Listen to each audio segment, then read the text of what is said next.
तारीख 28 मई 2023 को नई दिल्ली के शाहबाद डेरी इलाके में शाहिल नाम का एक लड़का साक्षी नाम की एक लड़की की चाकू मारकर हत्या कर देता है। ये मामला नई दिल्ली के शाहबाद डेरी इलाके का है। 28 मई को 20 वर्षीय साहिल 16 वर्षीय नाबालिग लड़की साक्षी को उस वक्त तक चाकू मारता रहता है जब तक कि उसकी मौत ना हो जाए। चाकू मारने के बाद साहिल नहीं रुकता है और पास में पड़े एक पत्थर से कुचल देता है।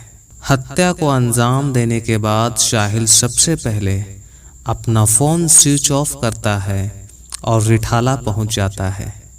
उसने साक्षी की हत्या करने में जो भी हथियार इस्तेमाल किया था वो वहां पर फेंक देता है। इसके बाद बस पकड़ता है और बुलंदशहर पहुंच जाता है।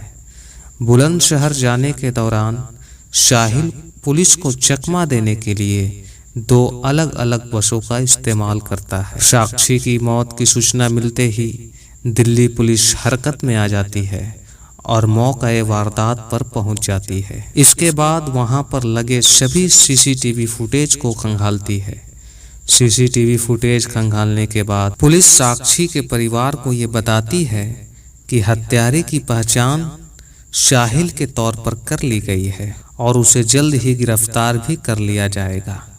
इसके बाद पुलिस हत्यारे साहिल के घर पहुंचती है, लेकिन पुलिस को वहां साहिल नहीं मिलता है। तब पुलिस सर्विलांस का सहारा लेती है, जिसमें पता चलता है कि साहिल की बुआ फोन कर साहिल के पहुंचने की खबर उसके पिता को देती है।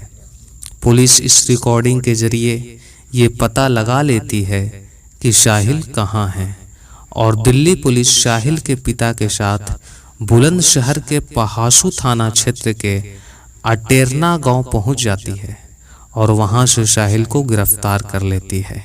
पुलिस चार्जशीट में कहती है कि 27 मई को आरोपी साहिल और साक्षी के बीच किसी बात को लेकर झगड़ा होती है। इसके बाद साहिल ये ठान लेता है कि अब वो साक्षी को जान से मार देगा।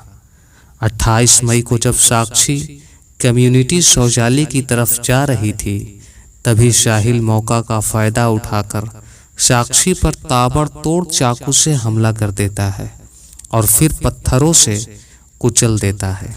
दरअसल साक्षी की पढ़ाई सरकारी स्कूल में हुई थी और वो इसी साल 10वीं की परीक्षा पास की थी। साक्षी के माता पिता अनपढ़ थे।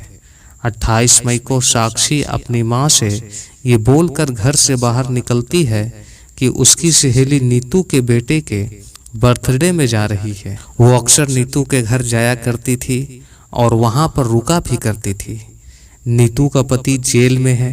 साक्षी के घर में माता पिता के अलावा एक 12 साल का भाई भी है जो 8वीं कक्षा में पढ़ता है।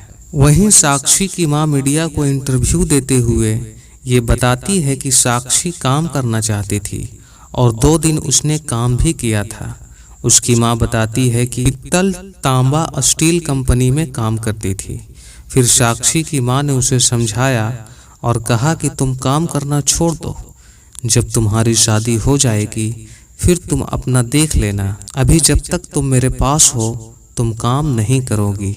तुम्हें जो कुछ भी चाहिए मुझे बता दिया करो, मैं इंतजाम कर दूंगा। साक्षी अपनी माँ की बात मान जाती है और काम छोड़ देती है। साक्षी की माँ का कहना है वो किसी साहिल नाम के व्यक्ति को पहले से नहीं जानती थी और उन दोनों के बीच क्या चल रहा था इस बात की जानकारी साक्षी के माता पिता में से किसी को भी नहीं था।